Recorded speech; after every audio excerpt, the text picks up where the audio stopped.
स्वागत है आप सबको हमारे चैनल आध्यात्मिक रहस्य में। हमारे साथ इस रामायण की यात्रा में जुड़ने के लिए बहुत बहुत धन्यवाद। अगर आप पहली बार हमारे चैनल पे आए हो तो प्लीज चैनल को सब्सक्राइब जरूर करें। तो चलिए शुरू करते हैं। अयोध्या कांड 53वां सर्ग। श्री राम का राजा को उपालंब देते हुए कैकेयी से कौशल्या आदि के अनिष्ट की आशंका बताकर लक्ष्मण को अयोध्या लौटने के लिए प्रयत्न करना। लक्ष्मण का श्री राम के बिना अपना जीवन असंभव बताकर वहां जाने से इनकार करना। फिर श्री राम का उन्हें वनवास की अनुमति देना। उस वृक्ष के नीचे पहुंचकर आनंद प्रदान करने वालों में श्रेष्ठ श्री राम ने सायंकाल की संध्योपासना करके लक्ष्मण से इस प्रकार कहा।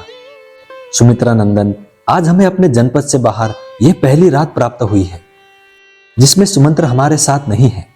इस रात को पाकर तुम्हें नगर की सुख सुविधाओं के लिए उत्कंठित नहीं होना चाहिए।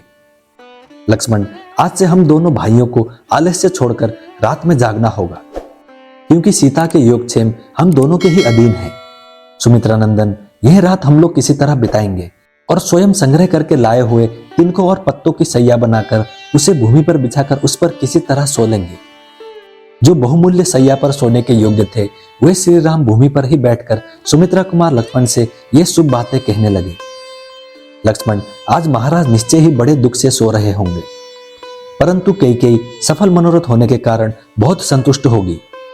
कहीं ऐसा ना हो कि रानी कैकेयी भरत को आया देख राज्य के लिए महाराज को प्राणों से भी वियुक्त कर दे।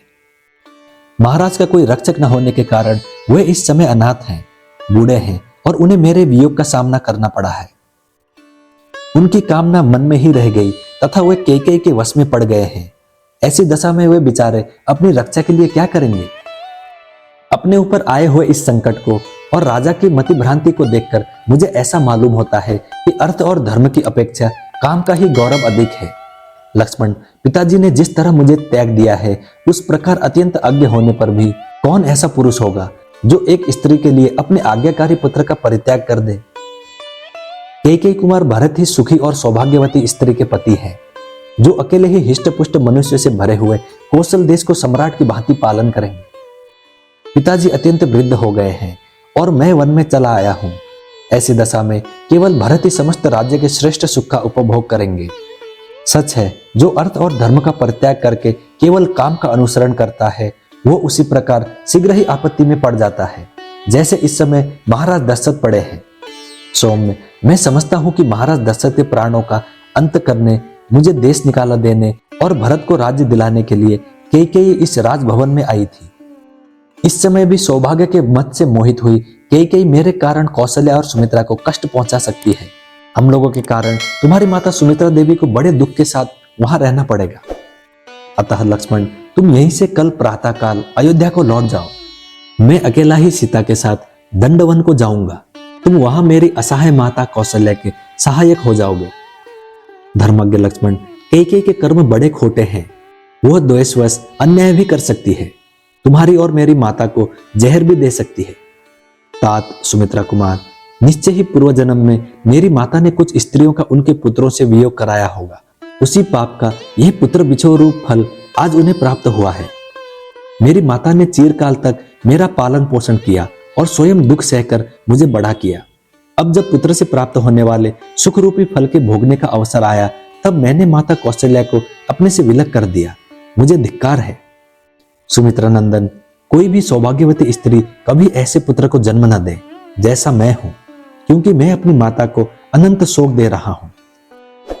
लक्ष्मण, मैं तो ऐसा मानता हूं कि माता कौशल्या में मुझसे अधिक प्रेम उनकी पाली हुई वो सारिका ही करती है, क्योंकि उसके मुख से मां को सदा यही बात सुनाई देती है कि ए तोते, तू शत्रु के पैर को काट खा, अर्थात हमें पालने वाली माता कौशल्या के शत्रु के पांव को चोच मार दे। वो पक्षिणी होकर माता का इतना ध्यान रखती है और मैं उनका पुत्र होकर भी उनके लिए कुछ नहीं कर पाता। शत्रुदमन, जो मेरे लिए शोकमग्न रहती है, मंदभागिनी सी हो रही है और पुत्र का कोई फल न पाने के कारण निपुती सी हो गई है, उस मेरी माता को कुछ भी उपकार न करने वाले मुझ जैसे पुत्र से क्या प्रयोजन है। मुझसे बिछुड़ जाने के कारण माता कौशल्या वास्तव में मंदभागिनी हो गई है और शोक के समुद्र में पड़कर अत्यंत दुख से आतुर हो उसी में शयन करती हैं। लक्ष्मण, यदि मैं कुपित हो जाऊं तो अपने बाणों द्वारा अकेला ही अयोध्यापुरी तथा समस्त भूमंडल को निष्कंटक बनाकर अपने अधिकार में कर लूं, परंतु पारलौकिक हित साधन में बल पराक्रम कारण नहीं होता है, इसीलिए मैं ऐसा नहीं कर रहा हूं। निष्पाप लक्ष्मण, मैं अधर्म और परलोक के डर से डरता हूं, इसीलिए आज अयोध्या के राज्य पर अपना अभिषेक नहीं कराता हूं। यह तथा और भी बहुत सी बातें कहकर श्री राम ने उस निर्जन वन में करुणाजनक विलाप किया। तत्पश्चात वे उस रात में चुपचाप बैठ गए। उस समय उनके मुख पर आंसुओं की धारा बह रही थी और दीनता छा रही थी। विलाप से निर्वृत्त होने पर श्री राम ज्वाला रहित अग्नि और वेग शून्य समुद्र के समान शांत प्रतीत होते थे। उस समय लक्ष्मण ने उन्हें आश्वासन देते हुए कहा, अस्त्रधारियों में श्रेष्ठ श्री राम, आपके निकल आने से निश्चय ही आज अयोध्यापुरी चंद्रहीन रात्रि के समान निस्तेज हो गई। पुरुषोत्तम श्री राम, आप जो इस तरह संतप्त हो रहे हैं, यह आपके लिए कदापि उचित नहीं है। आप ऐसा करके सीता को और मुझको भी खेद में डाल रहे हैं। रघुनंदन, आपके बिना सीता और मैं दोनों 2 घड़ी भी जीवित नहीं रह सकते, ठीक उसी तरह जैसे जल से निकाले हुए मत्स्य नहीं जीते हैं।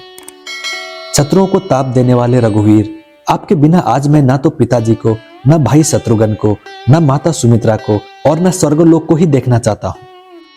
तदंतर वहां बैठे हुए धर्मवत्सल सीता और श्री राम ने थोड़े ही दूर पर वट वृक्ष के नीचे लक्ष्मण द्वारा सुंदर ढंग से निर्मित हुई सैया देखकर उसी का आश्रय लिया, अर्थात वे दोनों वहां जाकर सो गए।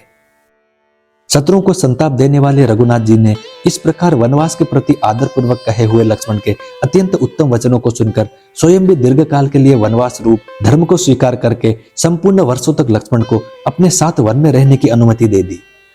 तदंतर उस महान निर्जन वन में रघुवंश की वृद्धि करने वाले वे दोनों महाबली वीर पर्वत शिखर पर विचरने वाले 2 सिंहों के समान कभी भय और उद्वेग को नहीं प्राप्त हुए।